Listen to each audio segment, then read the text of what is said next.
outdoors, where stories are told, outlaws are exposed, and knowledge is shared by guys who are dedicated to helping you become a better outdoorsman.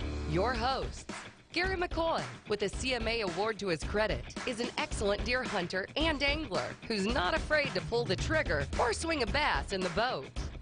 Mike Eccles, boss tournament trail director and a natural-born Louisiana outdoorsman who loves a great duck hunt or pitching a jig on a cypress tree for lunker bass.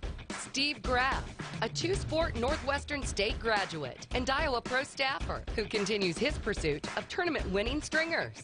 Last but not least, Jay Watley, who pushes all the buttons with skills unmatched and does his best to make this program the best outdoor show on radio. Now let's jump on the front deck, grab a rod, and make that first cast with the boys who know it all.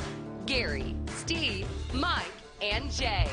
Hey, thank you for tuning in. Hooking up and tracking down 1130 The Tiger. It's Gary McCoy, the left side of your radio. That'd be the right side, but it's still on the left. Yeah. In the dead center, where, there's a 50-50 shot, he's going to say something that will be questioned. No, astounding. Yeah.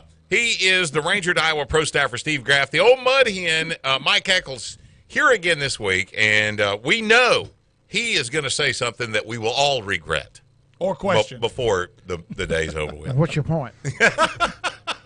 And, of course, Jay's not here this week, but Brandon is here running all the buttons. So if something messes up, if one of us sounds stupid, yeah, it's Brandon's fault. Or he can't hear us. Exactly. It's Brandon's fault. This part of the show brought to you by Exodus Batteries, Bayou Outdoor Supercenter, Steve Nichols Specialty Traco, Primo Targets, and Despino Tire. Get a new set of off-road tires just in time for hunting season at Louisiana's #1 tire center, Despino Tire. Now, if you were watching us right now on the stream, or you're watching on the television show, yeah, I feel like it's Thanksgiving Day and it's my first time to sit at the grown-up table. Yeah, you're a big boy. Because you know how your mama would put you on that pan or the Sears catalog. I'm sitting in a chair. I've never been this tall. You got the booster. I mean, I make these two. What are you, Eccles? About 6'2"? Yeah, on a good day. On a good day. And what are you, 6'3"? Yeah. Today I'm like 9'7". I could dunk on you guys. Yeah. It'd be bad. Really cool stuff for today's show. One of the things that really is kind of taking Graff aback is the closing of Lake Monticello. Yeah, what a sad day that it really is. There's a lot of guys that have cut their teeth there, and a lot of fishing dreams have been, met. That's one of the places that Johnny Geis would go when the fish weren't biting on Lake Fork. He'd go to Monticello. I'm telling you, it's just it's really sad that that's shut down. We're going to talk a lot about that. If that happened in Louisiana, it wouldn't shock you. I mean, Senator Bajwa Bujo or somebody would make a private lake out of it. But have you ever heard of a Louisiana lake? Have you ever heard of any lake just being closed? That's the first one I've ever heard. Well, yeah, because some of the lakes, and if you look at it, Lake Erlin up in Bradley, Arkansas, was owned by the international paper. Mm-hmm. They didn't want to keep it up anymore. They sold it to an individual. It has not been shut down to the public, right? But it could be. Yeah. It's not. And somebody's going to say, hey, I heard Bradley shut down to the public. I mean, Lake Erlin. Yeah. That's not the case. But some places, lakes that we think are public, can fall under ownership of private individuals. Right. Well, we're going to have on the Primo Target Hotline with us Texas Game Warden Heath Taylor. And is Heath, did you get a chance to visit with him? Is he a little bit concerned about this? Taken aback? Yeah, I mean, bewildered? He's like the rest of everybody, especially in that area. He's from that Mount Pleasant, Pittsburgh area right there, so he's grown up on Monticello as well. And, yeah, it's a shocker for the community. There's a lot of people come in there. A lot of money has been generated due to Lake Monticello to the Mount Pleasant, Pittsburgh community. That'll happen about 12:30. It's straight up 12 o'clock. The 2019 College Bass Fishing National Champion, Cody Huff of Bethel University. Did Bethel win They won the whole School of the Year? thing. Yep, they won the whole And thing. so Cody was #1 angler of the year. Him and his partner fished off, and Cody won. They fished off, and Cody won. That's why they do. And I really be honest with you, I don't like how they do that. Okay. They If you fish get- together for 3 days and then have to fish against each other. Exactly. Ah. I don't like. Why don't you just let them both go? What the Yeah. heck? I mean, Well, it what makes the you heck? wonder, when you're doing that. I mean, who decides? Who do you have a coin toss? If you were really catching fish on this one spot, Yeah. Good question. Who- I don't know. who does? I mean, who gets to go to that spot, I don't know how they work. I don't know how they work that out. or is it a completely different body of water? No, I think it's the same body of water. Okay. I think, but I'm not for sure. We'll find out from Cody. Dove season opened up Saturday. From the reports And you got, it was a barn burner. And Yeah, mixed if you had a reviews. barn, you ought to just stay home and burn it because there wasn't any doves. Well, but I saw some posts on Facebook where they just this one post had corn laying in the back of the truck. yeah, sorry. I saw that post. I'm sorry, I thought you asked me a question. No, I mean as far as what I saw, Yeah. not many doves, but I didn't hunt until the afternoon hours, and I had talked to some guys that hunted right across the road from us, Yeah.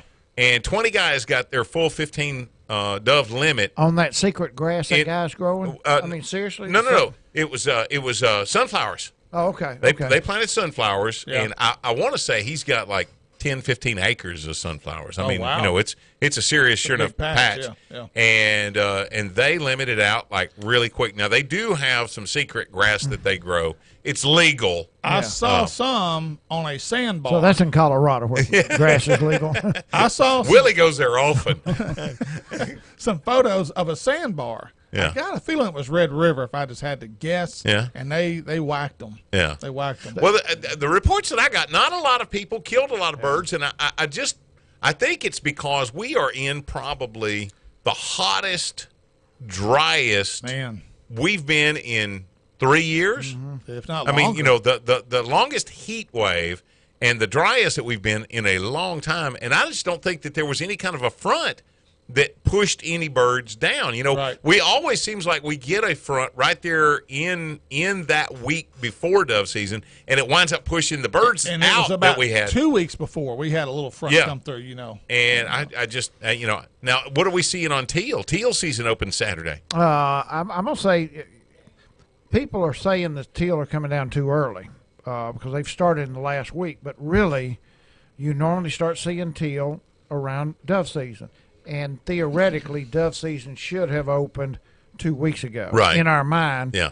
But because Right, the way the right. calendar hit. Right. So the teal we're been seeing some for about 10 days. So they're really right on schedule. Yeah. I would personally hope to never see a teal before season opens. Right. Right. But just let them come down after. I saw 4 big bunches at Rayburn last weekend. I mean, Teal? big bunches of 50 birds or more. I was Really? Like, wow. I was like, wow. Yeah, Huh. 4 of them. So what do we see first? Is it the blue wings or the green wings that Blue come wings. down? Blue wings, yeah. When do the green wings start coming? Just they come down with kind of with the other migration, your regular duck. Okay, now with teal season starting, because we're one of the blessed few, because what are there, about 15 states now that have that early teal season? Almost everybody north of us have an early teal season Okay. now. So that's the reason they don't just fly and light around anything you got out there like they used to 15, 20 years ago. Yeah. Well, when this happens, is it just for the weekend, or does it go 2 weeks? How long does teal Teal season? season, Yeah. it runs 2 weeks, 3 weekends. Okay. So you'll go from this Saturday Through the next weekend and for the 2 fall- more yeah. full Well, weeks. it's actually a run through. September the 30th or Okay. something. Because, 29th teal season ends. Okay. Okay. So because the 28th is the Cash Splash Championship on Yeah. Cross Lake, and it's the last weekend of teal season. So speaking Unfortunate. of the Cash Splash, has anybody ever have reported any kind of an issues being out there while somebody's trying to teal hunt? Any problems there? And first off, let me say, as a duck hunter, I hate that it wound up that way. But that's just when I was told we were going to have the tournament. Yeah. And I put them on when sometimes I pick the date, sometimes I don't. Yeah. And so I hate it. If it wasn't for that tournament, I would be teal hunting that morning. Majority of the time, by the end of the season, you can never tell when you're going to have a good day. I mean, a little old front drop of 5 degrees and wind out of the north at 5 miles an hour could make a great day. But for the most part, towards the end of the season, They've come through. not that you're not missing that much. Right. You're going to be out there hunting, and you're going to be aggravated if there's boats fishing around it. Yeah. You're going to be You're aggravated. going to blame the boats because there's no birds. Right. But Okay. most of the time, it's not a big deal. With the cash splash, is pretty much everybody that was qualified entered already? Oh, no. None of them have. Come on, guys. Still got 2 weeks. Yeah. It'll be. So will it be the day before when you finally? Majority of them, yeah. Really? They're waiting to see if it snows. No.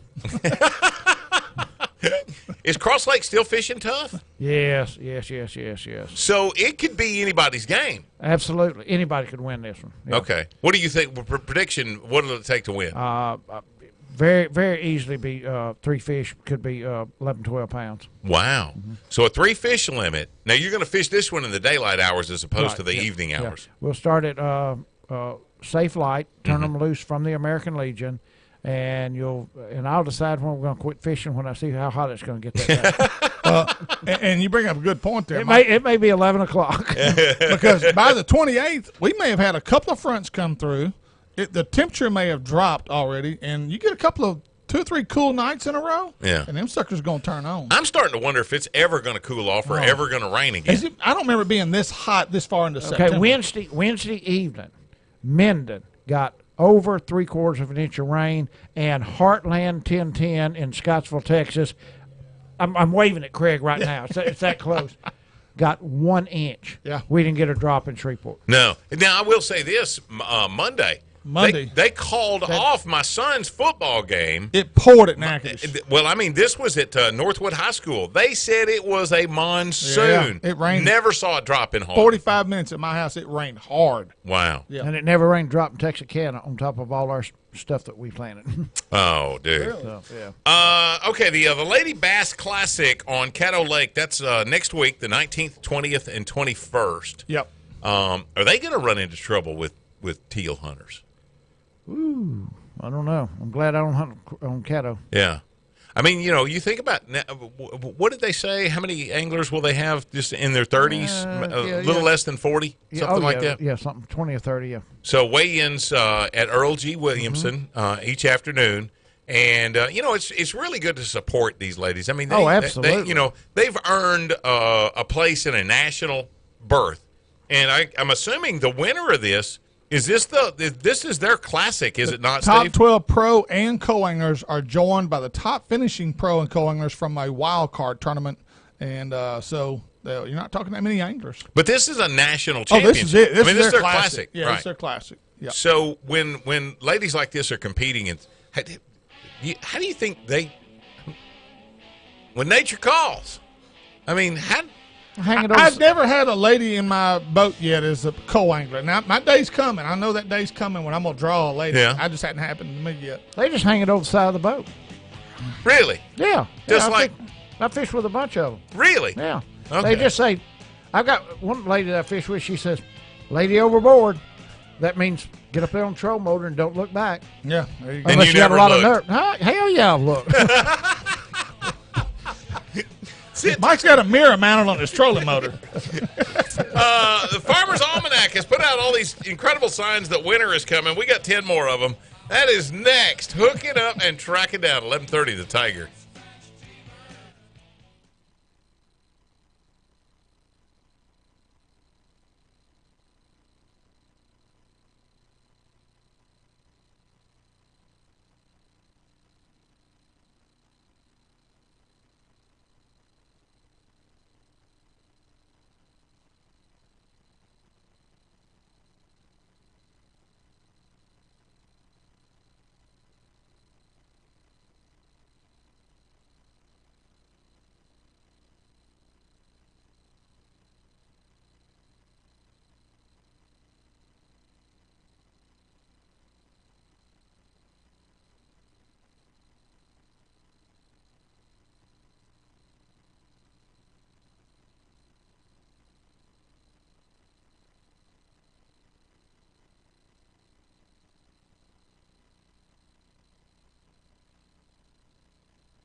Hey, for some great hunting and fishing video tips, check out HUTDshow.com, a site dedicated to all outdoorsmen.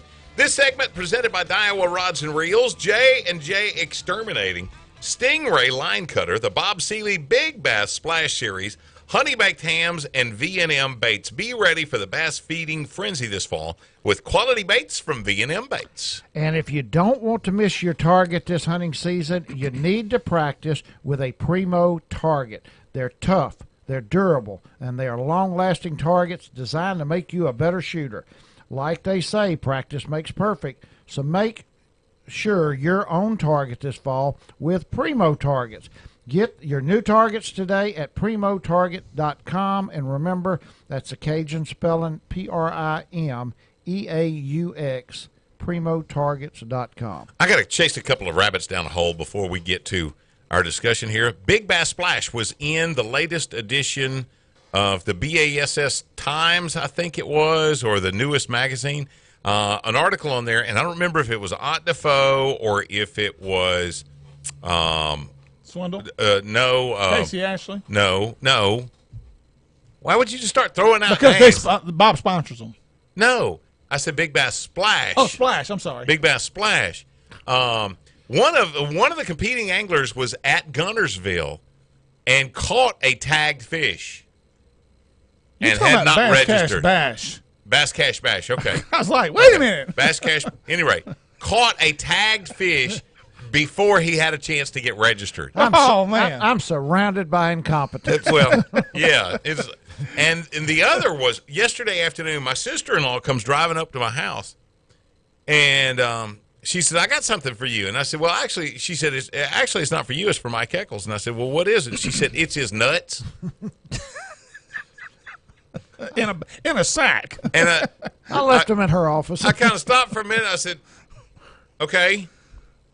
Why do you have Mike's nuts, and why are they so dang heavy? It's just lugs. Lug nuts, yeah. But I mean, it never occurred to her what she was saying. I got his nuts, and and I was like, you don't live in the same world that That's we do. right. Women just, I can say something like that around my wife, and she'll just have that deer in the headlight look. Yeah. Huh? What? I don't. Yeah. And when I looked at her funny, it didn't occur to her what she had just told me. So, okay, 20 signs well, we actually got 10 signs of nature that can predict a harsh winter ahead. And I'm going to tell you right now, seeing days up near 100 for a month ain't one of them. Exactly. Real quick, last week we asked Hunter Mulligan, what would Hunter say? What's some of the signs? Yeah. Hunter sent me a text. Understory leaves turning colors due to shorter photo periods or daylight hours. Grapes and wild plums falling to the ground already. Mm-hmm. Buckeye pods. Muscadines are falling. Buckeye pods opening and dropping fruit. Oh, yeah. And he said, I'm already seeing bucks with zero velvet on their horns already. Really? He said that's very unusual this time of year. Normally there's still quite a few. Still got some velvet. And he said they're all slick as glass. Well, and you made the comment about acorns falling. Yeah. And think about acorns falling before dove season. Yeah, that's true. People that have got corn in their feeder and watching their camera have said that the deer have stopped coming to eat corn. And that's normal, when the acorns start falling. Yeah. But you've never had to worry about that before dove season. No. Which may be a good thing. Go ahead and get them off the acorns. Yeah. But not off the acorns, but majority of the acorns on the ground before even bow season gets here. Right. I'll tell you what, the acorns are so thick around my garage where my wife parks. It's just pea gravel? Yeah, it's literally. I mean, it's so thick, and the squirrels are just piling into those trees right now. Here's our last 20. Yeah, this is the last 10. Our last 10 out Last of 20. 10. Number 1, spiders spinning larger than usual webs and entering the house in great numbers. That's a sign of winter. Isn't that a movie? Arachnophobia or something? Yeah, it is.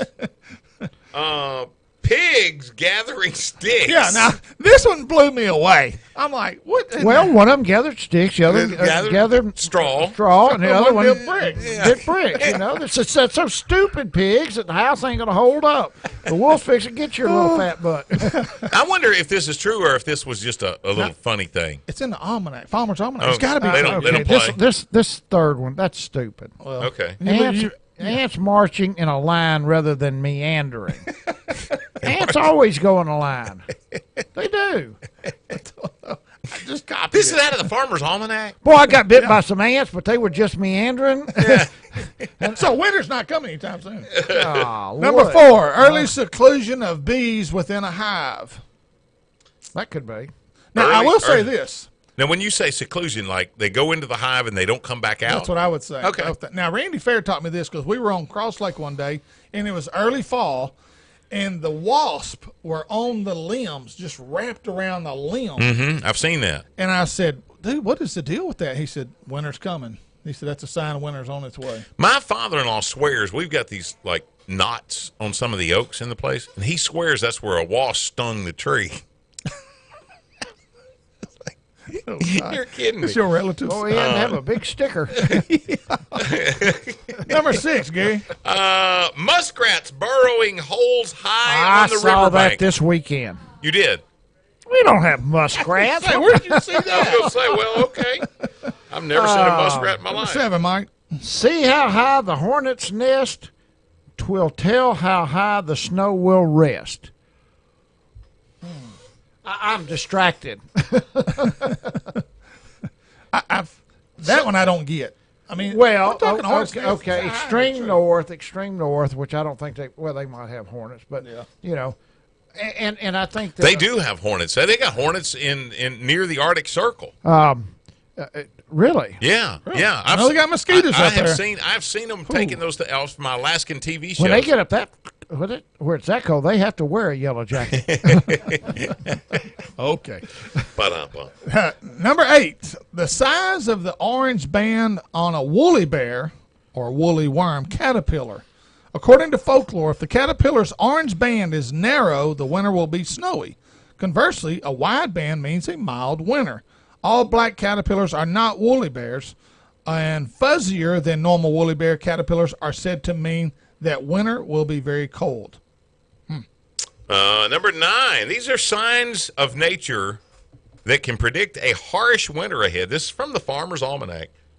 Squirrels gathering nuts early to fortify against a hard winter. Or Eccles. Yeah, well, he's got a sack full of them. I'm going to tell you, he got 14 right. pounds of them right there. And they're heavy, baby. They're heavy.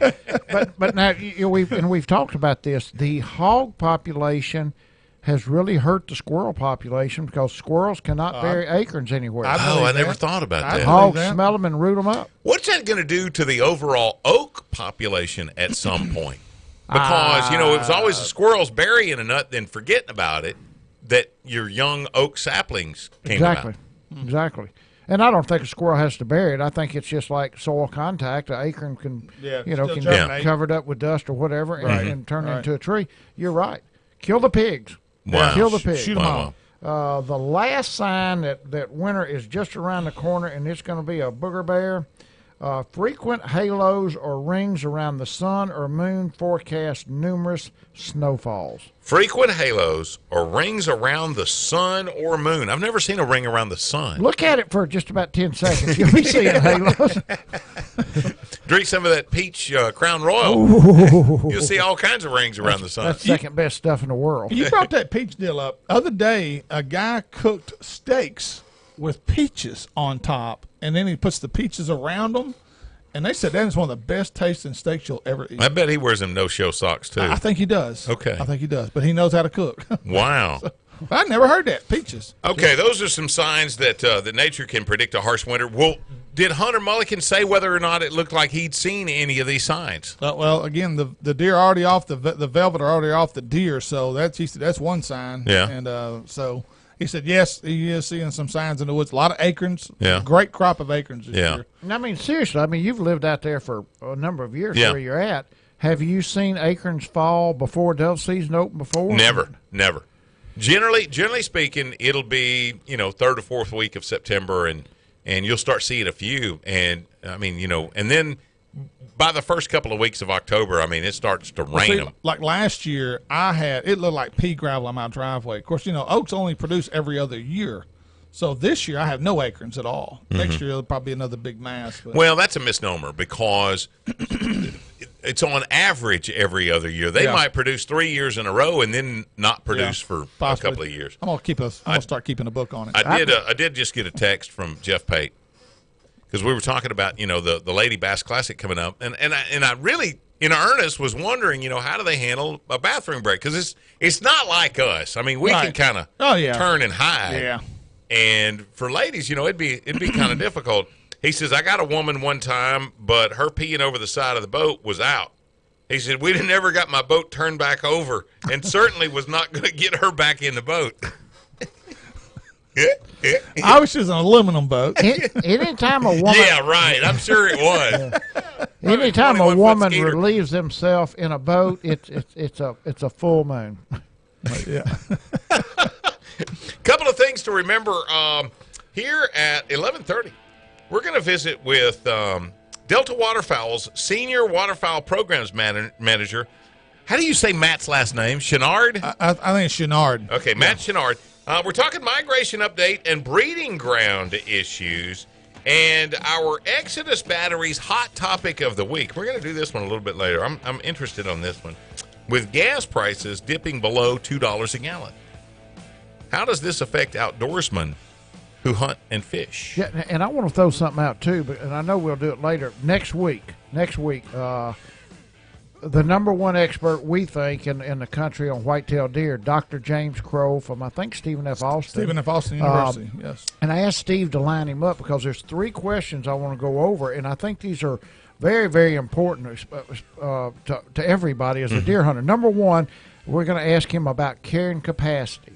What is carrying capacity of the land, and how do you determine what your carrying capacity is? Mm-hmm. How many deer do you have on your property, and is that not enough or too many? Okay. That's carrying capacity. Yeah. The other thing is buck-doe ratio. Yeah. How does that affect us as hunters, buck-doe ratio, other than we've got more bucks, and there's an answer to that. But the final thing, and I think the very most important for us around here, is when should you shoot a doe on your lease? Should you shoot it the first weekend or the last weekend? And what's the drawbacks of shooting them the first weekend, or are there any drawbacks? But I know there's drawbacks to waiting till the end of the season to try to kill your does. And I know the drawbacks for shooting them too early. Yeah. So, go ahead. What's the drawback of shooting one too early? Fawns could still be nursing on the doe. And that's the question. Okay. That's the question. You see a doe and it's got 2 deer. By the time gun season gets here, hardly ever you're going to see spotted fawns. Right. Are fawns about 1st of November? Are the fawns able to take care of themselves if the mother gets shot? We'll answer all of those I'm always questions. worried about shooting a doe and it falling over and actually landing and killing one of the fawns. It didn't bother me. We're hooking up and tracking down. Pray for me. 11:30, the Tiger.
Hey, we are hooking up and tracking down 1130 The Tiger. Thank you so much for tuning in again today. This segment brought to you by Spro Lures, Cypress Knee Outdoors, Nichols Department Stores, and Bellevue Meat Processing. There's a reason hunters from all over the Arklatex bring their deer to Bellevue Meat Processing. They're simply the best. Whether you're looking for guns, ammo, or outdoor apparel, Davis Clothing and Outdoor is the place to go. Name brands like Remington, Browning, Hook, and Columbia. Whether it's work, golf, hunting, or fishing, they have apparel perfect for what you need. Davis Clothing and Outdoors located at 4481 Viking Drive in Bossier City, or go to davisclothingandoutdoor.com and order direct online. And on the Primo Target Hotline, it's Delta Waterfowl Senior Waterfowl Programs Manager Matt. Is it Chenard? Is that how we say your last name? You got it. Matt, thank you so much for being on the show with us today. A couple of issues that have occurred to us that we know that you're the man to keep us up on. One of those is update on the migration. We've got teal season that opens this Saturday. How are we looking, on a teal movement southward this time of the year? You know what? We're hearing reports from teal all the way down, of course, in Louisiana and Texas, and I'm sure you guys are starting to see them around. Some of the teal seasons opened in the more northern states over the last week or two, and it sounds like that people are having good hunting this year, better than the past year or two, and hopefully that means good news for you folks down in Louisiana. Now, Matt, where are you located? I'm actually in Bismarck, North Dakota. Oh, okay. And are you seeing cooler temperatures already up there, or has there been a few, fronts come through already pushing ducks and geese down? There has been some cooler temperatures. Actually, this week, for the most part, most of the days are going to be in the 50s and 60s. So it's a little bit cooler. We have seen some birds moving around here. Some of the ponds that we were seeing quite a few teal on, now they've either moved to a different pond or they've moved on south, and I suspect a good number of the blue wings are headed you guys' way. Something occurred to me over the last week. A good friend of ours, who's actually a local fishing guide, Johnny Geis, has been in Canada, and they were hunting geese, and he said mallards. And what occurred to me was that the mallard limit was 8 ducks per hunter per day, and our law doesn't allow a hunt. It really wouldn't matter if it was 2. Most of us wouldn't get them. But with such a disparity between the limits in Canada and the limits here and what happens in Mexico, why does the United States hold us to a different standard? That's kind of a interesting question. I mean, Canada, as far as duck hunter numbers go, their harvest is much, much lower than ours, their overall harvest. And they have quite a fewer duck hunters, and of course their season, for the most part, they'll be frozen out, by usually early November, if not, earlier in some places up there. And so, as far as the, I'm not exactly sure how they came to that agreement, but because their harvest is so much lower than what the number of ducks we actually harvest in the U.S., their limits are a little bit higher. And it's been that way for a long, long time. Well, Matt, this is Mike Eccles, and thank you for being here, but I'm going to interject. Hold on just a second, Mike. Mike, you're not on. Hang on. I'm not on? Now you are. Now we go. I'm on. Okay. Matt, this is Mike Eccles. Thank you for being here. What they do, and I don't, I'm going to probably say something that's incorrect, but I don't care, is that the areas you hunt in, the flyways, they determine how many ducks you got and then how many hunters you got. California, the western flyway, the Pacific flyway, does not have near as many hunters as we have. They got a lot of ducks. They can actually kill 8 mallards a day in California. Okay. So it's your flyway, your number of ducks, and your number of hunters is how your limits are set on certain birds. So Canada. That is correct. Okay. And dang. just the Pacific flyway, they have a longer season than we do. In the Mississippi flyway, the Central flyway has a little bit longer season. I will say the Pacific Flyway, I think their total limit is 7 ducks, so they could shoot 7 mallards in a Okay, day. I'm sorry. But here in the Central Flyway, where I am in Bismarck, we can shoot 6 ducks, but 5 can be mallards, whereas in the Mississippi Flyway, and that's all based off of, splitting up the harvest based on the number of ducks and the number of hunters, just like you said. Another one of the issues that we wanted to cover with you, and I want to circle back here in just a minute with the migration update, because this will seg nicely into that, is breeding ground issues. And one of the things that I've determined over the last couple of years, I've taken part in the conservation goose hunts. And they say that the geese, and ducks for that matter, have become so plentiful in the tundra area that, they are literally destroying the tundra up in the upper reaches of North America. And because of that, they're allowing these conservation hunts with the geese that generally, I want to say it's like March and April when we go. And, there's no limit. Yeah, you shoot, you pull the plug out of your gun. Now, is it just for the snows or specs or what? Just for snows. Just for snows. And, no specs, anything along those. But I'm telling you, can't imagine. These geese have been shot for a couple of months now, and there's still millions of them that are coming down. Are they the biggest culprit to the breeding ground, or is the fire? Well, I guess you wouldn't have fire ant issues up there. What's causing these issues, and what are those breeding ground issues? To be honest, I guess the tundra is kind of a complete different animal. The tundra, that's where a lot of our Arctic geese nest, the snow geese, the white front, the Ross geese, some of the Canada geese nest up there as well.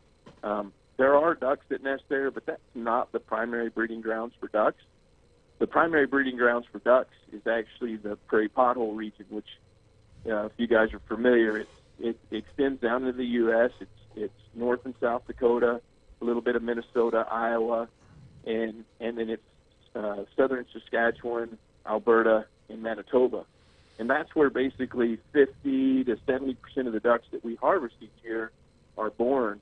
And so from a breeding grounds perspective, Delta focuses mostly in the PPR on ducks. The tundra is something that, it's very vast.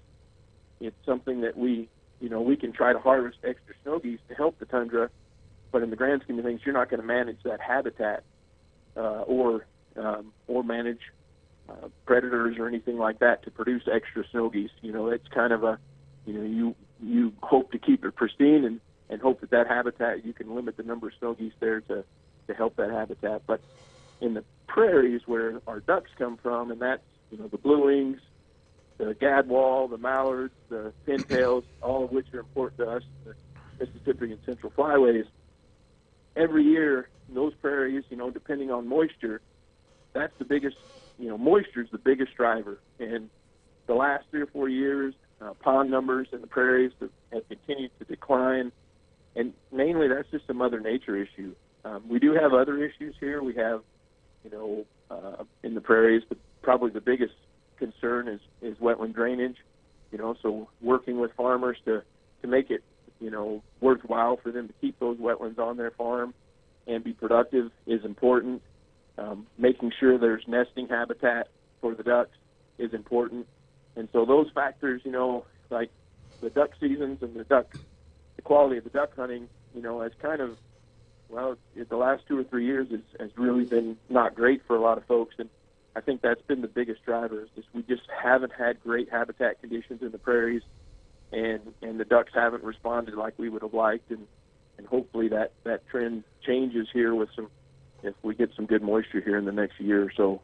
Matt, with some of the old timers, Mike's one of those guys. He's been hunting ducks a long time, and a lot of the guys that have been doing this for years and years, some of the guys have made claims that the Central Flyway has kind of shifted a little bit to the east. Has Delta Waterfowl done any studies on to the west? West. Oh, to the west. Yeah. Okay, to the west. Has Delta Waterfowl done any studies on this to confirm that is true or not? We haven't done any long-term studies to look at that. We have looked at harvest, and to be honest with you, harvest has declined in general across the entire U.S., and mainly that's driven by hunters. The hunter numbers have declined, and so when we looked at the Central Flyway and the Mississippi Flyway harvest, they honestly have a fairly similar trend in harvest. Now, I'm not saying that in a year like last year, when there was incredible amounts of water in Oklahoma and Texas and areas like that those ducks won't respond and go to that water. I mean, they're super mobile, and when they have the opportunity, especially if there's no pressure there, they will go someplace, and find that open water. And so I think last year might have been a perfect example of that. And other years as well, those ducks are smart. If they find a place where they're not getting shot at, they're probably going to hang out there. But I don't see a long-term trend in ducks moving from the Mississippi to Central Flyways. Well, Matt, we just had our Northwest Louisiana Delta. I'm on the board banquet last week, and we had a great banquet. We had 80 tables, and it was the biggest one ever, and it was a huge success.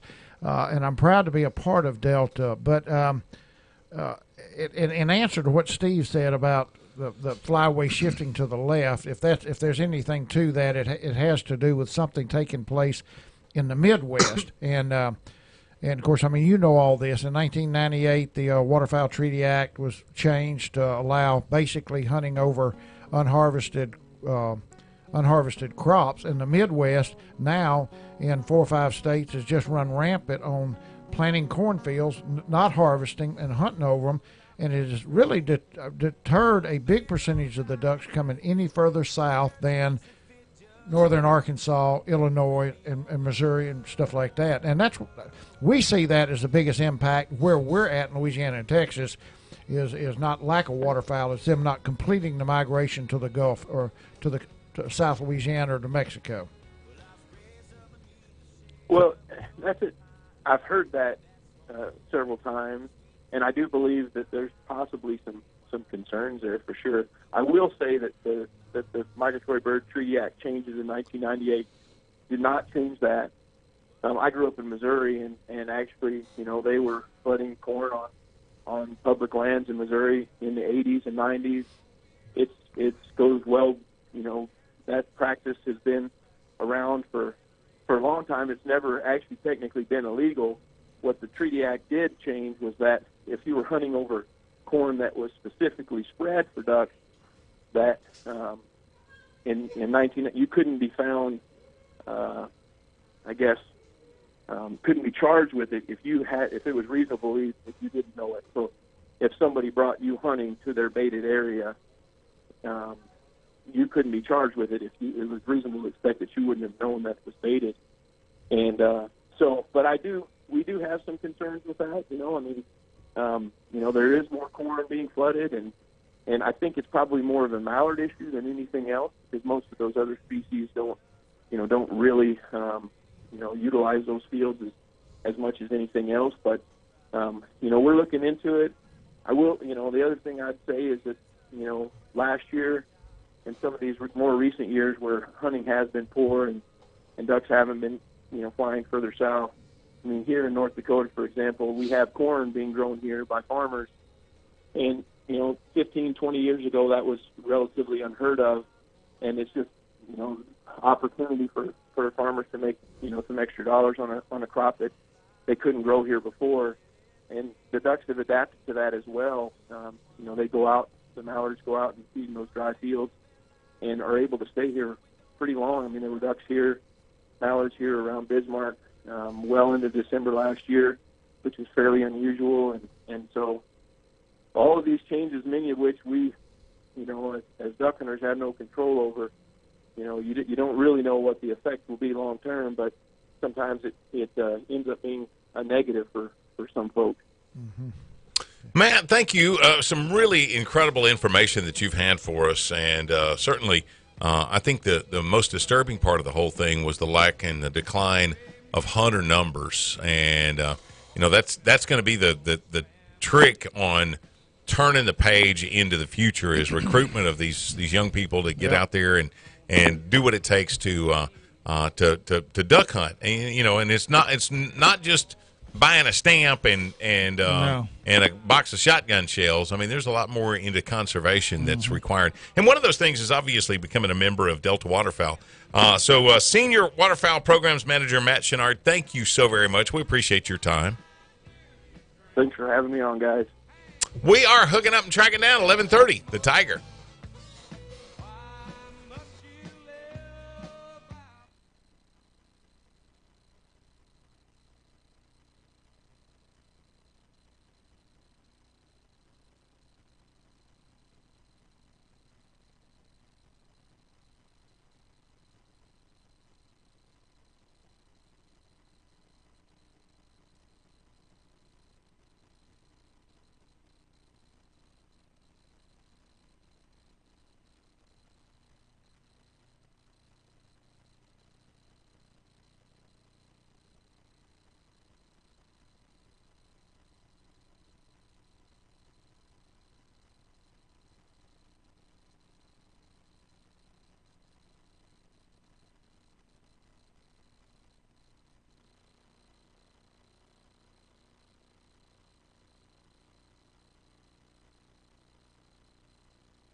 Hey, if you missed a show or maybe just a segment, go to HUTDshow.com. Click on the show, and you see what maybe you have missed. This segment of Hooking Up and Tracking Down on 1130 The Tiger, brought to you by Sam Rayburn Marina Resort, Exodus Batteries, Candyman Pet Lodge, and Paul's Farm and Garden. Nobody has a better selection of deer supplements from Purina, Tecomate, and Mossy Oak than Paul's Farm and Garden, located at 1300 North Market in Shreveport.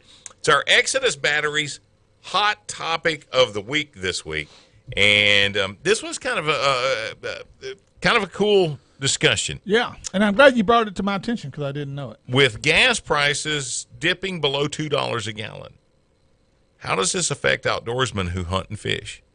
Gas last week was $1.98. Remember, Yeah, we were living here 1 week ago. Last Wednesday, gas was $1.98. 204, 207. 205 in Natchitoches. A lot of people are seeing that, and I know that when gas got up to be $4 a gallon, it was a huge problem. But Mike, do you think that there are those who, right now, I mean, we've become numb to the fact that gas is not going to be any more than $2.50? I can tell you that back in the time when my kids were still in school, when gas got up to $4 a gallon, it had a definite impact on the household, because when it got up to $4 a gallon, the kids didn't get new shoes when school started. I mean, that's just tough. I spent too much money on hunting and fishing. I'm going to buy shotgun shells and a duck stamp. Go barefoot. It did not stop anything I did. It just stopped maybe some of the household bills getting paid. Yeah. No, but I will tell you, I'm 66 years old. I remember buying gas as a kid for lawnmowers, 25 cents a gallon. Yeah. And I can remember when they said, Well, that electricity's some neat stuff, isn't it? yeah. I can remember them saying gas in the near future will be $1 a gallon. And we were all devastated. I got to thinking, I won't be able to do anything. $1 a gallon, this is going to wreck the world. It didn't.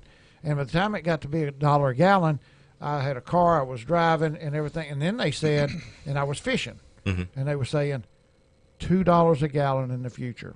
And I honestly thought when gas got to be $2 a gallon, that I would not be, I'd be able to go to work and come home, and I would not be able to own a bass boat and go fishing. And when it got to be $2 a gallon, I bought a boat with a bigger gas tank. Yeah. Wow. So what? And does you guys it affect us? The people that are going to hunt and fish are going to hunt and fish. Yeah. And you two guys' opinion, what is that breaking point? Where is it $3? Is it $3.25? Is it? I remember the last time that it got up to that $4. Yeah, I did too. I thought to myself, if I was a traveling professional fisherman, my overhead has essentially just doubled Yeah. because, most of their expense is gas. Yeah. When you consider the fact that, it's gas in the truck moving from point A to point B, and there's, the gas in the boat and all that kind of stuff, I don't know how they did it. So now, when with gas down around $2 a gallon or even less, it's like, I don't know. It's kind of like you've gotten a little bonus on the side, right? Because you're not having to set aside such a huge expenditure. When I fished the BFLs with FLW and the Costas, I do remember in ABA there was like a 10 to 15% drop in participation when it hit the $4 mark. Mm-hmm. And guys were actually showing up just for the tournament with no practice time. Mm-hmm. There were guys that were doing that to save on the gas and not having to. So. You think about it nowadays. Price of a bass boat, Ranger boat, $65,000-$70,000. Yeah. And then you got to insure it, and your insurance is going to run you what, $150 a month on that? Yep. On that kind of policy. And then if all of a sudden gas goes to $4 a gallon, and what are you running, about 40 gallons? 50-gallon tank on mine. 50-gallon tank. Yep. So there's if it were up to $4, there's $200 just to fill up. Yeah. That's before you've ever driven anywhere. That's almost as much as your entry fee. When you think, how does somebody who enjoys the outdoors, how do they afford it when it gets that high? Because I'm already looking now at boat notes running what, $500 a month? Yeah. I think where Mike's right. Kids go without shoes and no underwear, and they go commando to school. I can tell you, kids don't need as much food to eat as they really think they do. I mean, you 2 meals a day is you plenty. Put one hamburger on the table and split it 3 ways. They'll live till the next day. The fittest will survive. Yeah. I'm just concerned. So, I think guys learn to cut back in other areas when the prices of gas start to go up. If you're a true That's my outdoor whole point. I'm just concerned that we've gotten numb to it, and we really don't know when it's time to cut back. You look for other things, and maybe, I don't need this life insurance policy. Yeah. Maybe we don't need this, or maybe we don't need that. Maybe we don't need full coverage on my boat. Yeah. And you do. Liability. And you do. Oh, yeah. Yeah. But the overall concern is that, when gas is as cheap as it is right now, it's like we don't even think about it. Yeah. Another place guys would raise their deductible on their insurance. Maybe $5,000 instead of $1,000 deductible. No, that's called health insurance. Well, that's true. But that's another way guys would pinch them pennies, and they have a little extra gas money. If you raise your deductible, seriously, did you just pull those numbers out of your butt? Yeah, I mean, that's just off the top okay. of my head. If you had a $5,000 deductible on your boat, you might as well not even have it. Well, Right, exactly. right. I'm just using that as an example. Because 95% of anything that happens to a boat, you can fix for $5,000 or less. Well, exactly. the thing that just occurred to me is does the price of gas affect a hunter as much as it would a fisherman? No, I don't think so. Really, 2 gallons in your 4-wheeler will last you Yeah. the a month, fall. Yeah. Yeah. A long time. What about for the boats that are out duck hunting and stuff like that? These Go Devils or the surface drives. They're not hard on gas. I've got a 25 on my duck boat, and I fill it up probably maybe two times a season. Wow. Yeah. And even with your boat, you got to fill that truck up too. Yeah, that's the point. Yeah. But I mean, how far is it for you? If you're hunting Lake Bistineau? Oh, I can't believe it. When I say it, I can't believe it. I get up, I drive 1 hour one way just to get to the boat every morning. And you live that close to Wallace Lake? Yeah, but I don't have a blind on Wallace Lake. But I mean, you could. Well, I could, but then Ken Eason would run me out. No, I mean, seriously, that's just where I started hunting. So overall, when the price of gas drops, not that big a deal. But you probably need to be prepared for the day when it goes back up because Back to $3. it's going to go back. Oh, yeah, that day's coming. I wouldn't say anytime in the near future, but it will head back in that direction. It will, and my kids are gone. It's just Charlotte won't eat them. God love her. Hey, straight up 12 o'clock here in just a minute. We've got the 2019 College Bass Fishing National Champion, Cody Huff of Bethel University. He's going to be on the Primo Target Hotline with us, hooking up and tracking down. 11:30, the Tiger.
Hey, welcome back to the Hooking Up and Tracking Down Show, 11:30, the Tiger, Gary McCoy, along with the Ranger at Iowa Pro staffer, Steve Graff. That's me. The old mud hen, Mike Eccles, is in the house.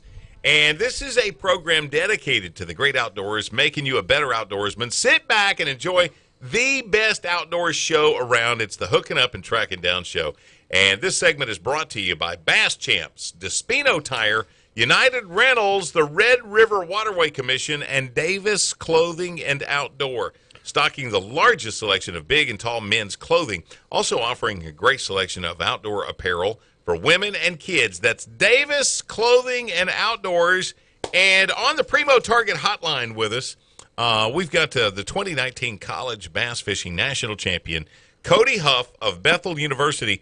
Cody, thanks so much for joining us. Is this a repeat for you guys? Were y'all the School of the Year 2 years in a row now? Thanks for having me. But no, we weren't the School of the Year this year. We were School of the Year last year. Okay, but, so you were just the big dog that showed out at Bethel. That right? I don't know, man. There's a lot of good fishermen out there.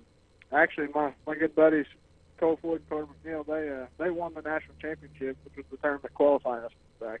And we got third, so we got whooped up on that week.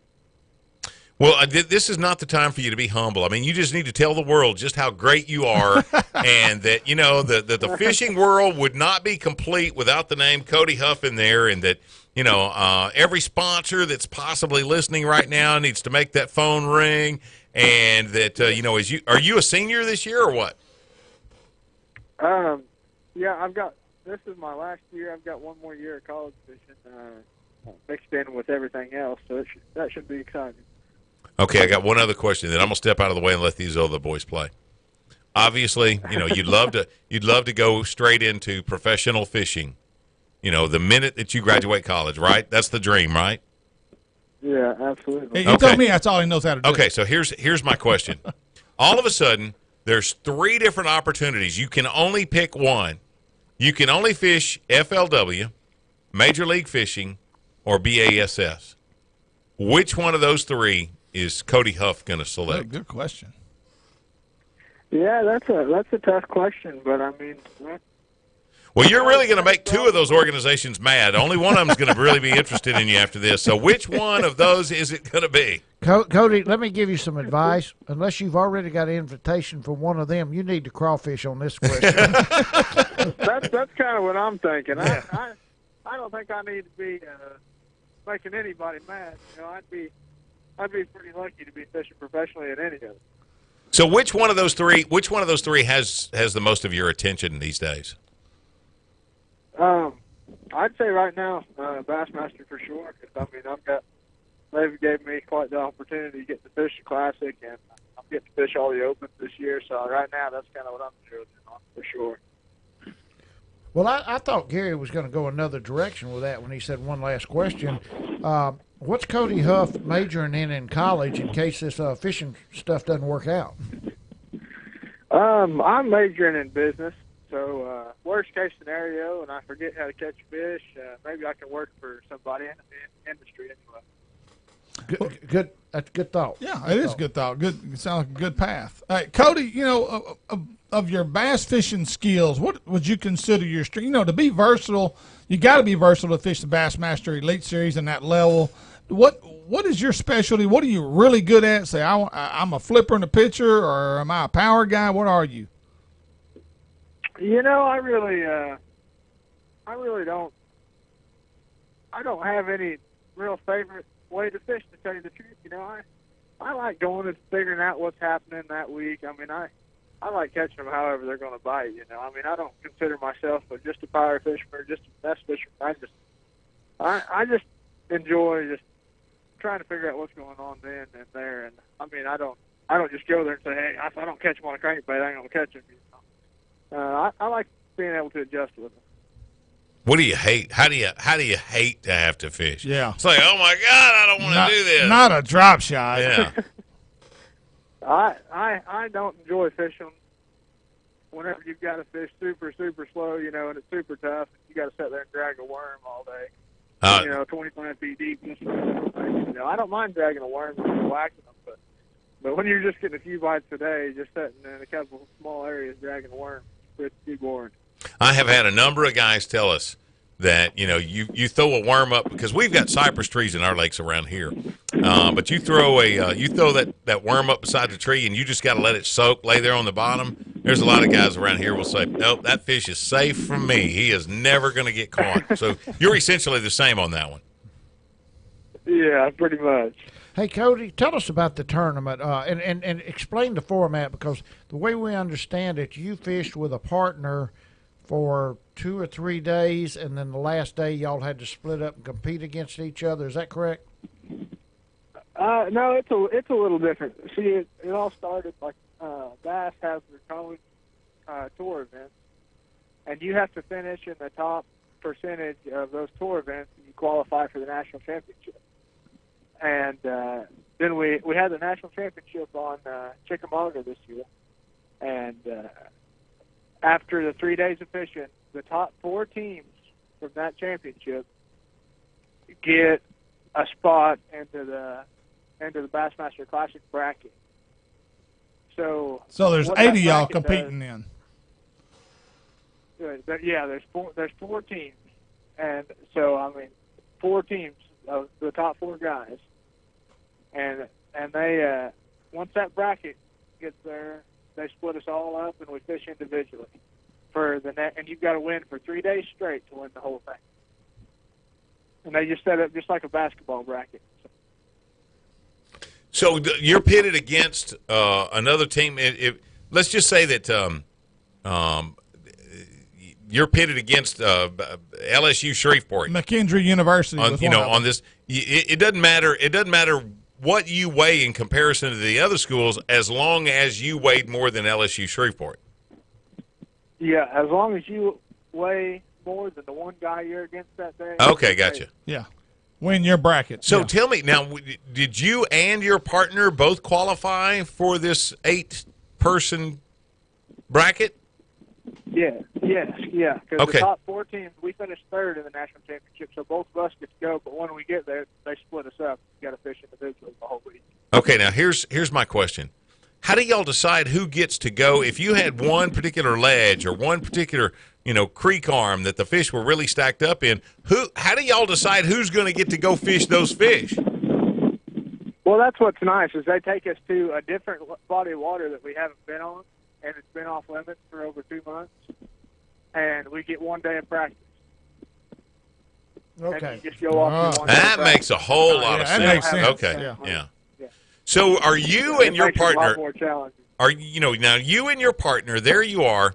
He's been your partner all year long, and now I'm trying to beat his brains out. But are y'all still sharing information after that 1 day of practice? Once it got to being in the bracket, there wasn't a whole lot of sharing information. We did a little bit, but I think most everybody's pretty tight-lipped. There's a lot on the line now. That's when you're catching them on a drop shot, and you tell him, man, they are hitting a mud bug. I have never seen fish climb all over Boy, that doesn't thing. even know what a mud bug is. Well, Every man for himself, Ian. do you know what a mud bug is? I don't know what mud bug is, but I'd like to learn. Wow. Cody, back in the day on Toledo Bend, when Toledo was in its infantile stages, up until probably in the early 90s, I would imagine you could still catch some fish on a mud bug now. Oh, I'm probably one of the finest crankbaits that was ever made by Arbogast. Arba who? Yeah, I wasn't sure. I hadn't heard of that. Well, good. Yeah, That means you learned these youngsters something don't ever, they don't have, we don't have to worry about them catching on. Cody, tell us about the last couple of days of the tournament. How did you win the tournament? What was your bait and your technique? I ended up on our first morning of practice, our only morning of practice. Right off the bat, I caught 2 in a row out of one clump of hydrilla. And that clump was deeper, and it was out off the bank. And I thought, well, there may be something to that. So I left that area, and I went and looked for something similar. And the next place I found that had deep hydrilla just like that, I picked up a speed worm, and I threw it in there, and I shook 2 off my first 2 casts. I said, yeah, this may be the deal. I'm going to go all in on the grass deal. And worst case scenario, I'll just go junk fishing and fish some docks or whatever in the tournament if I can't find the good grass.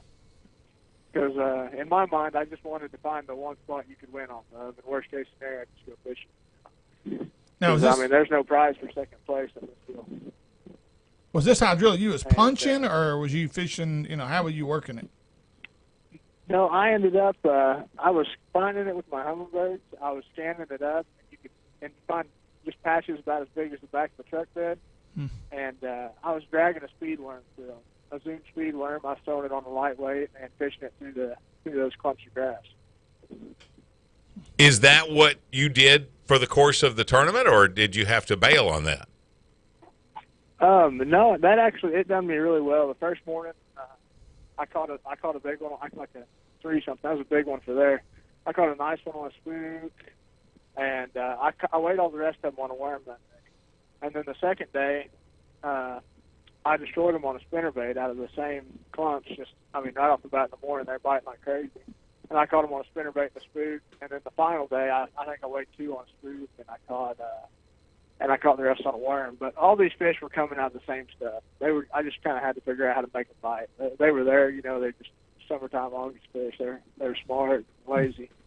Did you have any competition for those fish? Did anybody else find the same ones? No, I really didn't. I got pretty fortunate. A lot of my best grass was in the same creek we took out of, but I got pretty lucky. Everybody kind of ran off and went their own ways, and I had it all myself all week. It was pretty nice. Cody Huff is the 2019 College Bass Fishing National Champion, a senior this year at Bethel University. And this means you get to fish the Bassmasters Classic, does it not? Yeah, it does. It's pretty exciting time. You know, there was another kid that got to fish the Classic one year that you might have heard of. What's his name? That Lee kid? Yeah, Jared, I think Jordan Lee. Yeah, you know, he's kind of a newcomer, Yeah, you know. yeah. I think he's won the Classic a couple of times. Little green. Yeah. So what do you think? I mean, no big deal. no big deal, no big. So do you think you'll be able to play well with the big boys? I'm kind of excited. You know, it's on Tennessee River Lake this year. You know, just go to Gunnersville. Living on Kentucky Lake for the past 4 years, I've got to spend a lot of time out on similar lakes, and we spend a lot of time at Gunnersville in the springtime. It's a lot of fun. So I mean, I'm excited to go down there. It should set up perfect for what I really like, how I really like to fish. You know, offshore on Tennessee River. It should be exciting. Have you talked to a lot of these guys? Are you friends with anybody like Jordan or any of those younger guys on the tour? No, not with Jordan or anybody. We talked to some of those guys here and there. I got lucky enough. We're actually in Minnesota right now. We came up here to fish for the week. I got friends. We stayed at Seth Potter's house yesterday. So we've been hanging out with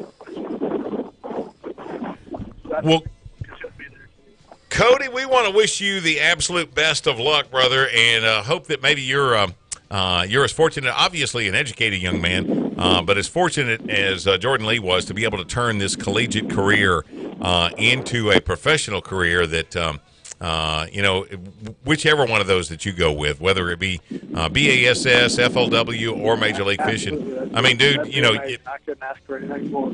Certainly. Well, brother, best of luck. Thank you for hanging out with us, and we're looking forward to hearing that name, you know, up in that top 5 after the first day of the Classic in February. Yeah. I hope you're right. I sure appreciate you guys having me on. You bet. Thank you so much, Thanks, and Cody. continued success. Yeah, thanks, fellas. Have a good one. Sit tight. We got outdoor news. It is next. Hooking up and tracking down 11:30, the Tiger.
So we could go. We are hooking up and tracking down 11:30, the Tiger. You know, eating is pretty high on our priority list here at the Hooking Up and Tracking Down show. So high. go to HUTDshow.com and click on Great Places to Eat. Man, we know one or two. Or if you'd rather just cook it yourself, check out our recipe page. This segment brought to you by Seagar Fishing Line, Ranger Boats, Daiwa Rods and Reels, and Silver Star Smokehouse and Barbecue, offering the best steaks and barbecue in the Arklatex. And one of the things that we certainly want to mention today, it's Patriot Day, 9/11/2001, 18 years ago today. And would you say that because of the atrocities of that day, that it is harder or just as easy, no changes in owning a firearm? For a law-abiding citizen, I don't see any change. I don't think it's any different. No, I don't either. I don't either. Yeah. And the scary part. I do think there's too many people trying to put themselves in a media light that don't remember that, weren't around when it happened, and do not realize what's trying to take place in our country. Well, you know, those are the same people who think all you have to do is make a law. Yeah. And that'll fix everything. Right. Well, you know what? Shooting somebody's against the law. Yeah, exactly. So, you know, first off, before you try to come up with another gun law, right, why don't we enforce the law that we have and make sure that we don't have people shooting people? No, exactly right. You know, and then we'll talk about, you know, these. Do you know in the city of Shreveport that somewhere around less than 5 to 10% of people that commit a crime are actually convicted of it? Wow. Do they give you any rationale as to why? It's just too hard to... Lack of evidence? Yeah. Wow. Just too hard to convict somebody now because we've made it too easy for them. But you let me go out there and step on a handful of cracklings that, you know, that my uncle put out there a month ago, and I'm going to see the federal magistrate for $1,000 in fines. You need to get over that, McCoy. Well, it was important to me. Real quick, Bellevue Meat Processing, great meat processors. They're hard to find, but there's one just north of Halton, now where Gary lives. Bellevue Meat Processing. This season, Chris and Carla Nesbitt invite you to give them an opportunity to process your next deer. Whether you want sausage, hamburgers, steaks, Bellevue will package it to suit you. So this fall, let Bellevue Meat Processing take care of all your meat packaging needs. Located off the Bodcall Dam Road in Bellevue, Louisiana. And we got some outdoor news for you. Pradco Outdoor Brands, a world leader in top-name fishing and hunting products, announced last week that it has acquired Jean LaRue Lures, a Tulsa, Oklahoma company that manufactures and sells fishing lures under its Jean LaRue, Bobby Garland, and Crappie Pro brands. Okay, now I'm going to run off the track on this one, Lou. Right. Is that a good thing or a bad thing if you're a Jean LaRue fan? You'll see no change. I don't think you'll see a change at all. It's just owned by different companies. I'm just telling you. I remember when Pradco got Riverside Lures, all of a sudden the big wagworm was gone. Oh, you think they'll eliminate some stuff? They did it for a number of other and that's a brands great worm that they acquired. I'm telling you, it was probably the best worm that was ever manufactured, and it was gone. The best way to beat your competition is to become your competition. Yep. But when you buy Jean LaRue, and you know, I still have application for the great big Jean LaRue crawl worms. What if they decide, well, we don't sell enough of those? Okay, you've got application for them. When was the last time you bought a bag of them? June. Really? Okay. June, yeah. I can't. It was June 2000 when I bought my last bag. June I bought them. And I used to use the crawl worms a lot. Oh, I did too. And I'm going to tell you, the only place I can find that's got them is at Bacon's factory outlet. And I walked in there and I probably bought $60 worth. Well, you know, Kurt used to have the bins. You could go down and hand pick all you want. Well, I would imagine that, Kurt, you can still get them. Probably not in the bins, you know, prepackaged. Anyway, Pradco's Bruce Stanton, Vice President and General Manager of the Fishing Division, said, in addition to growing our bass offerings with Jean LaRue, we are jumping right to the top of the crappie bait category with Bobby Garland, also getting a wealth of manufacturing experience, industry knowledge, and fishing expertise that fully complement the things that we do that put us at the top of this industry. Do you think it was more about the crappie side for them than it was the bass fishing side? Ooh. That's what I think it could be. Because they got Mr. Crappie also. Exactly. And Mr. Crappie's got what? They got fishing line. They got poles. Fiberglass poles. Yeah. So there's a number of things that go with and that. And I wonder, Pradco, I know somebody's going to say something, I'm going to duh. hunting products. I don't know that they've ever gotten into that world, have They they? just said it. That's what surprised me. Fishing and hunting product. Yeah. I'll be darned. Huh. And I'm trying to place anything that Pradco has that's in the hunting line, and I'm sure it's out there. Okay. So, yeah, they're gonna feature all this stuff for the first year until they eliminate them. Exactly. Yeah, Exactly. Okay. I see what you're saying. Yeah. Okay, we got another story for you. He's looking that up. New world shooting record, Camp Atterbury, Indiana. Atterbury, Indiana. Shooting ammunition hand loaded with a Berger 338 caliber 300 grain OTM tactical hybrids. Wow. Randy Wise scored 3 consecutive hits on a 36-inch plate at a distance of, and you're going to think you're not understanding me right, 2,158 yards to set a new world record at the NRA Extreme Long Range Championship. championship. Yeah, a retired machinist from Newark, Ohio, Randy used his Savage 112 in a 338 Lapua Magnum mounted in a metal chassis. He himself designed to set the record under the stringent conditions ELR Central requires to set a new world record. Think about that, 2,158 yards. That is that's 6,500 and something feet. What's a mile? 54? Yeah, 5,000 something. Yeah. So it's over a mile long. How do you sight in? How do you get sighted in at 2,158 yards? I'm hoping my four-wheeler will go a mile. I can't imagine. How do you get sighted in at that point? And you got elements to deal with.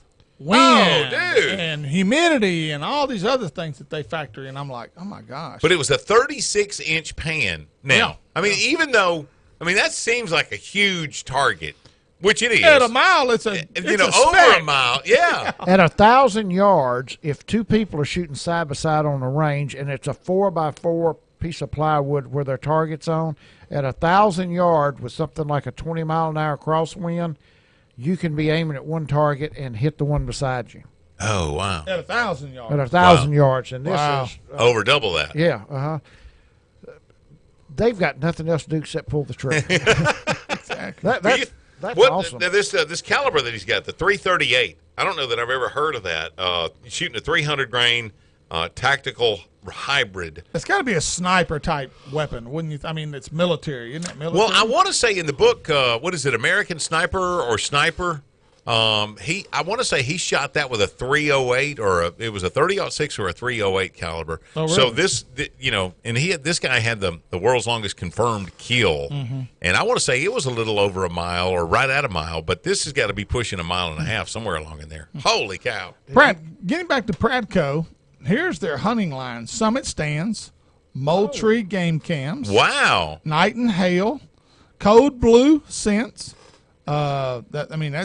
That's their line of product. So that's products that they bought out and left that name on them. Yeah. Texas. So Pradco owns Primo. Did you say Primo? No, Primo. No, he said Moultrie. Moultrie. Oh, okay. Texas Hunter Products and Whitetail Institute are also under the Whitetail Institute sold out. That was Ray Scott's. Yeah, that's all under Pradco. Wow. That's Whitetail Institute was a product of Ray Scott deciding when he retired from BASS that he was gonna to market the clover and stuff that he was using to grow all the whitetails out there. freezer clean out in Arkansas and Louisiana. Arkansas hunters feeding the hungry will hold a special freezer clean out day at the Bass Pro Shops in Little Rock from 10 a.m. to 2 p.m. September 21st. That's for all of our Arkansas fans up there. Many Arkansas hunters donate to Arkansas Hunters Feed the Hungry, sharing their harvest with the less fortunate in the state. The urban archery deer hunts that opened last weekend all collect venison to be distributed to food shelters and food banks through partnership with the AHFAH, the Arkansas Game and Fish Commission, and Arkansas Bow Hunters Association. Drop-off locations. Oh, for Louisiana, that is also this weekend. I had it pulled up here. What happened to it? It's disappeared. Freezer cleanout this weekend here in Shreveport. Drop off at the Food Bank of Northwest Louisiana downtown at the head of Texas Street, and Natchitoches at Natchitoches Parish Council on Aging, 1016 Kaiser Avenue, and then Monroe at the Food Bank in Northeast Louisiana at 4600 Central Avenue. Can you take stuff like this like to Bellevue, because they are a Hunters for the Hungry drop-off location? Can you take that stuff there, or do you have to go strictly to these places? No, Bellevue will not take it. Okay. I sent Carla a text. She said no. Okay. Nope. So you got to take it right, They're trying to get meat out the door, not back in it. Well, true. But, I mean, she's trying to prepare for the upcoming season, I'm certain. But I didn't know if for convenience, if there was, you would think that maybe the Food Bank of Northwest Louisiana, if they were listening right now, they'd have a truck parked for you there at Bellevue, and you can just take it there, and if you're close. But why drive to? Well, I mean, why drive up there if you're going to be in town? They're going to be at the head of Texas, which I don't know where that is. The only thing that is listed by the United Methodist Church. Do you know that's their actual address? Head of Texas? Yeah. It's in the phone book. You look it up. Head of Texas. I argued with a guy. Can you imagine me arguing with somebody about a church address? Exactly. No, I can't. I cannot. This freezer cleanout takes place. The liquor store address. Yes. Okay. Now you. The freezer cleanout continues through tomorrow. Is the last day, September the 12th. Now there's certain locations in Baton Rouge, the 15th, which is next Sunday. New Orleans, so forth. We care about those. Yeah. It's really important we know those dates. Shreveport is all through the 15th as well. So, anyway, Sunday, September 15th. Okay, here in a minute, boy, I'm telling you, this has got Graph lit up. It was, the body of water right there where he grew up. Yeah. Lake Monticello closed till further notice, which could mean forever. On the Primo Target Hotline here in a second, Texas Game Warden Heath Taylor and all the latest on the closing of Lake Monticello. That's next. Hooking up, tracking down, 11:30, the Tiger. We were still.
Look at you flexing that radio muscle you got, listening to Hooking Up and Tracking Down, 11:30, the Tiger.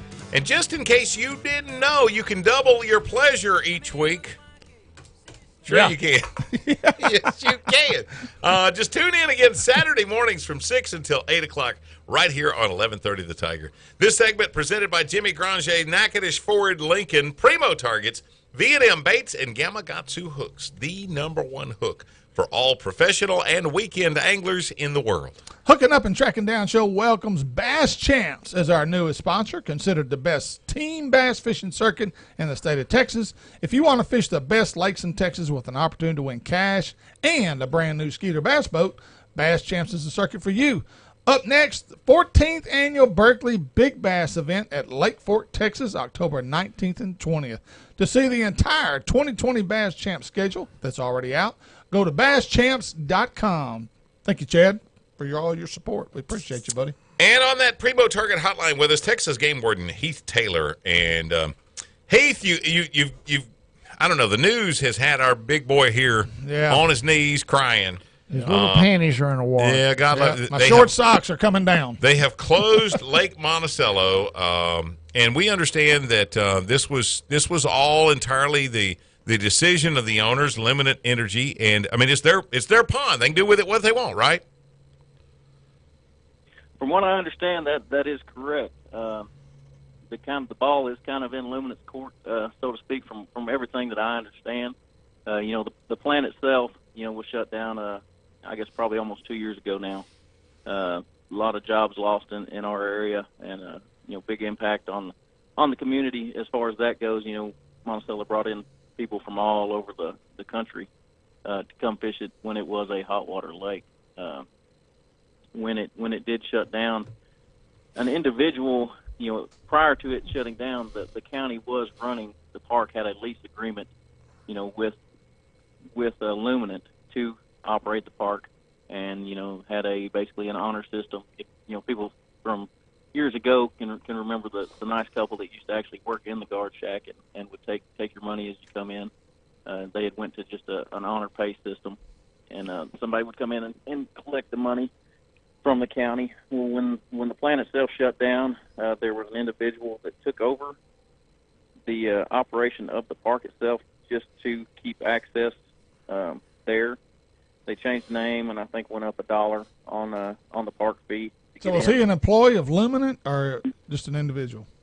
I do not believe so. I believe he was just a private businessman himself. I don't think he had any necessary ties to Luminant itself. But I do believe, from what I was told, it got to the point where I don't know that he was making any money, or he just didn't want to, have the responsibility of running it anymore, and opted to let his lease go. And then Luminant just decided that they weren't going to pursue the park being open anymore. Therefore, shutting off the only public boat ramp and access to the lake. So, and that happened, about a month or so ago. Heath, explain to our listeners where Lake Monticello is and how big it is. If you're wanting to get to Monticello, like I said, the best way is just to come down I-30. If you get to the town of Mount Vernon, which is about 100 miles probably east of Dallas, you can exit there, and it is between kind of Mount Vernon and Mount Pleasant.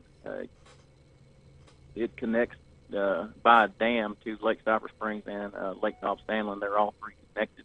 Bob Sandlin and Monticello being the ones that share the Monticello Dam itself. That's kind of the way to get to it. It's not a very big lake. I believe it's a couple thousand acres.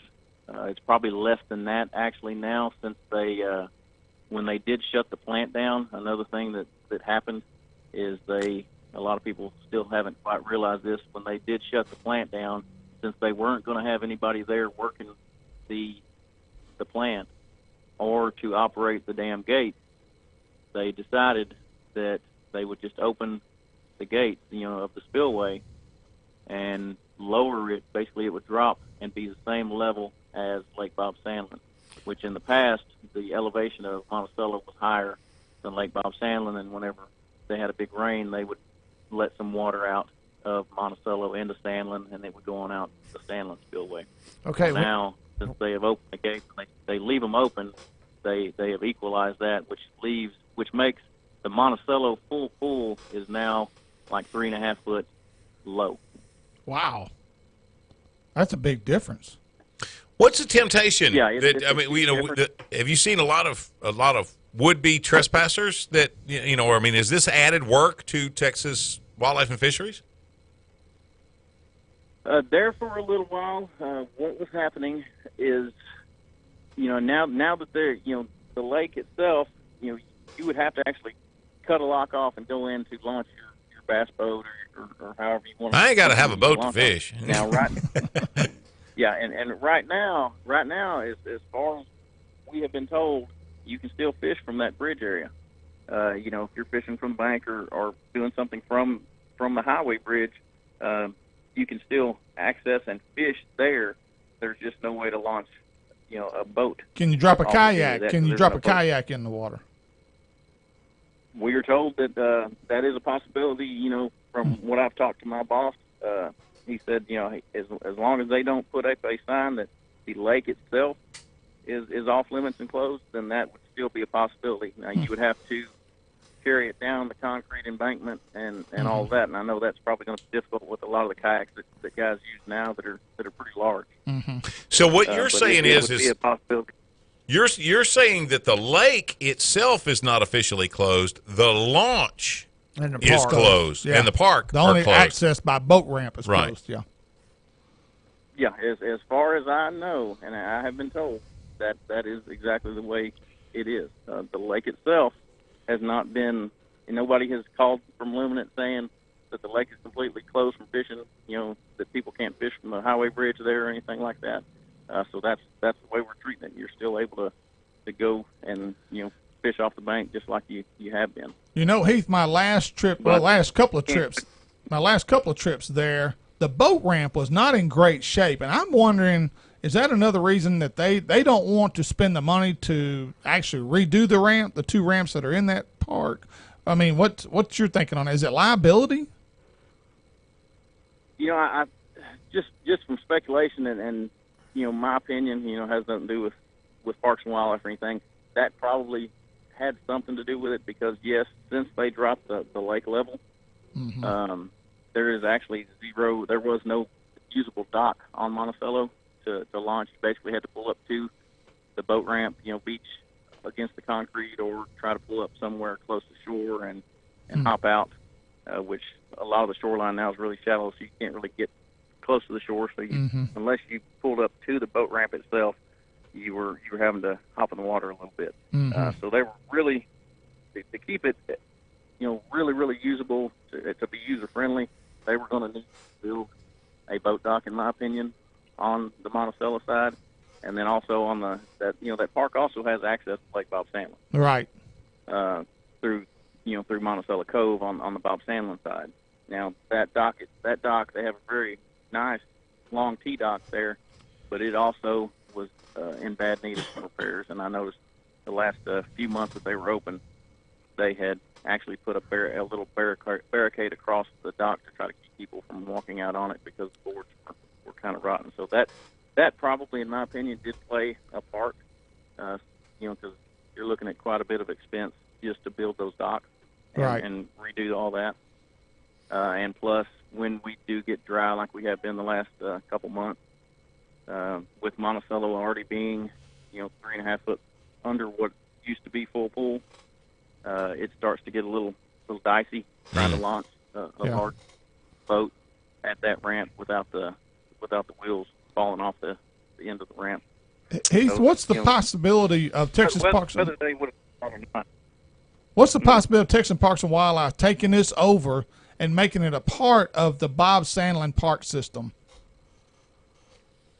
Right now, there's a lot of different things kind of being looked at, and I'm not sure. Like I said, the ball is kind of in Luminant's court. Whether I know they have been approached in the past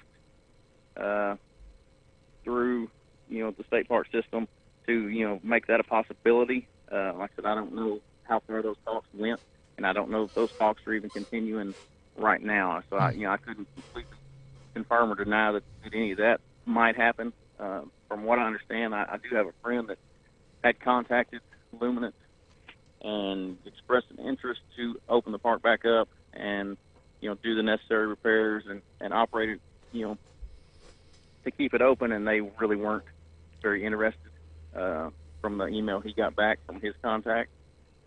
So I don't know whether the state parks and Parks and Wildlife will be able to work out a deal there, or we were just kind of we sit around.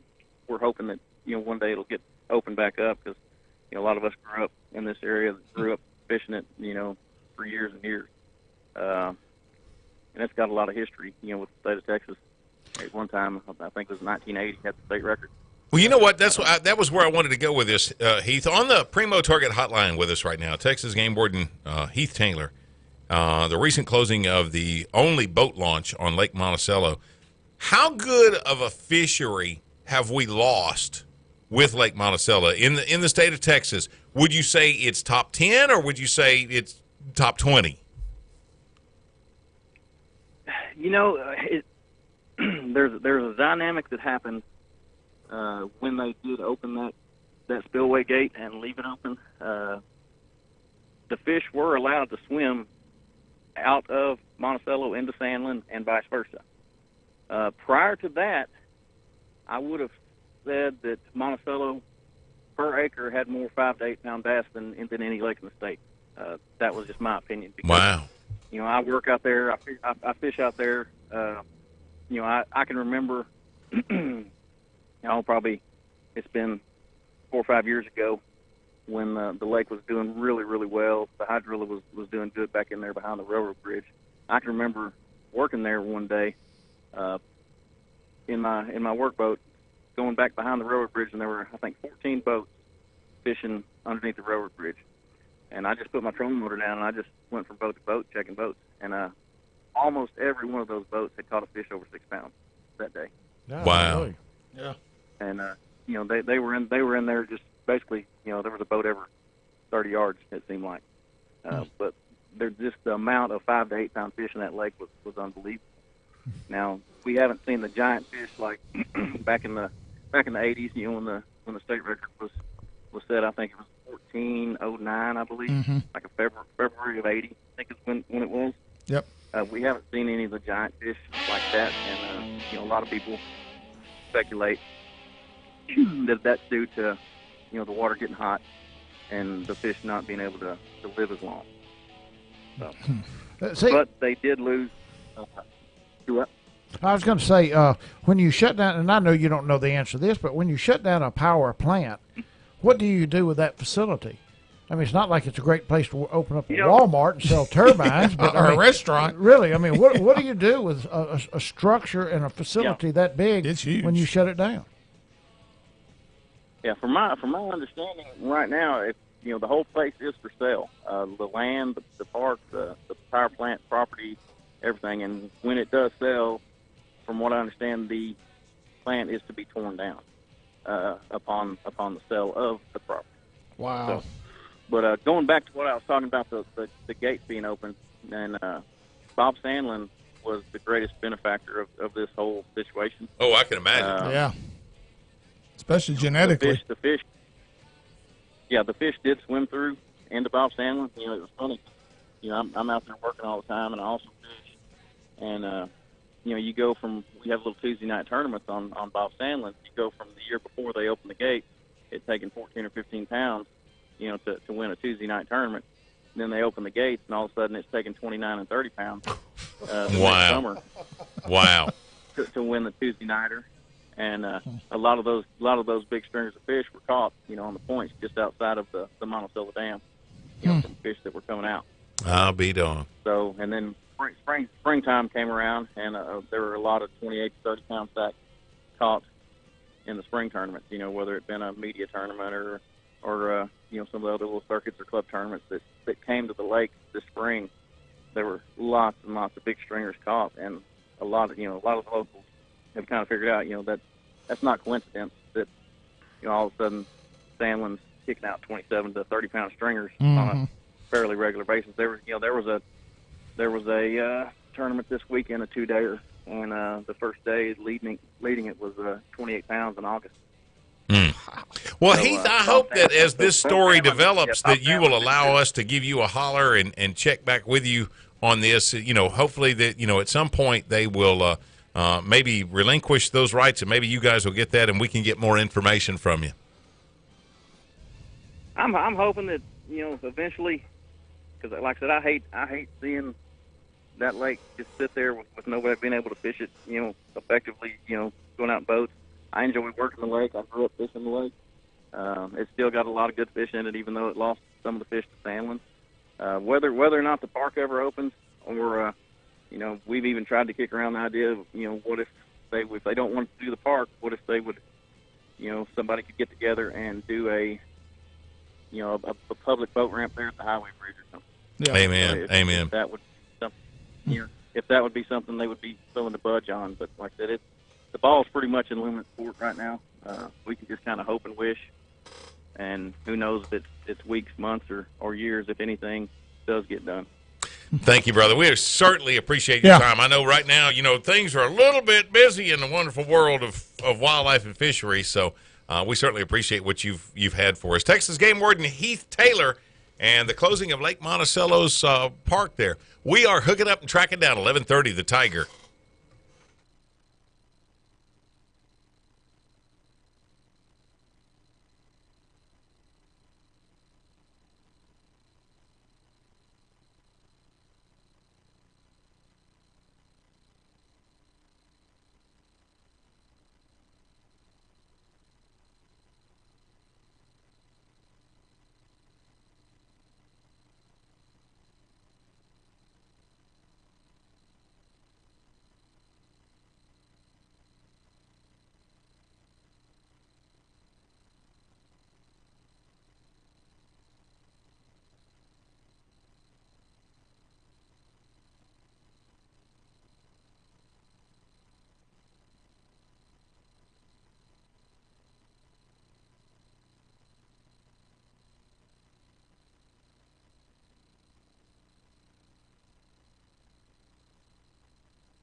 Hey, we're hooking up and tracking down 11:30 the Tiger. It's Gary McCoy, the Ranger Iowa pro staffer, Steve Graff, the old mud hen Mike Eccles, and we certainly hope that you've enjoyed today's show.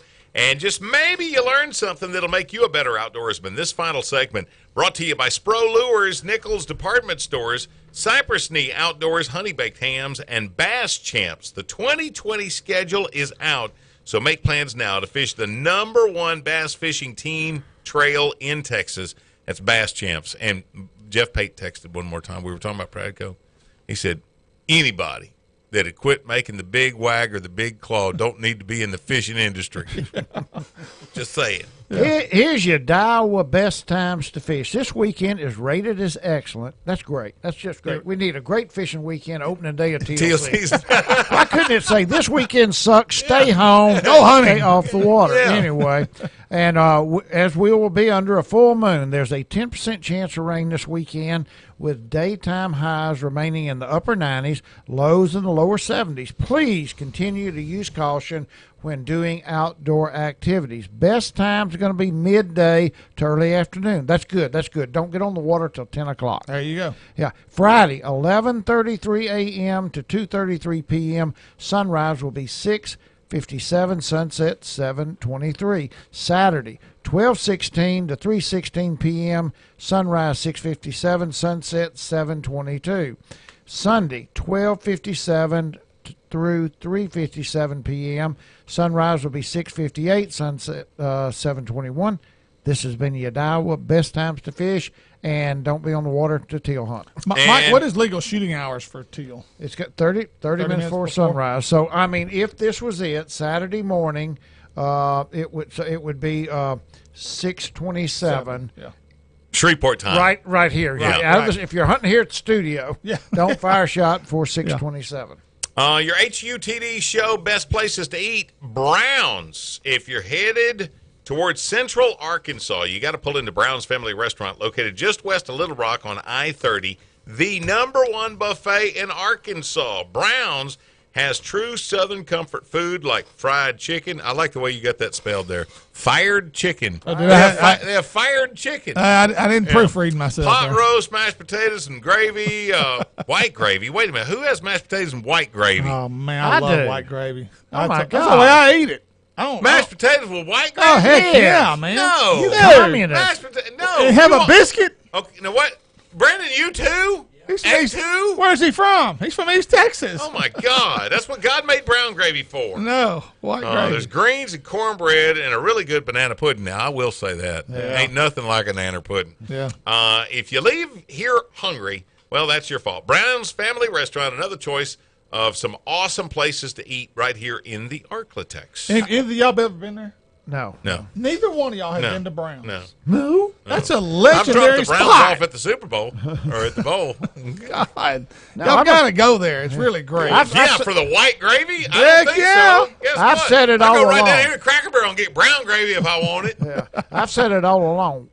White gravy is not a side order; it's a beverage. I'm No, telling you. white You can- gravy. you can put it in white a gravy mug goes and- on a biscuit. If you eat it on potatoes, it better be brown. No. I will drink a mug of white I'm gravy. telling you. Y'all have lost your mind. Yep.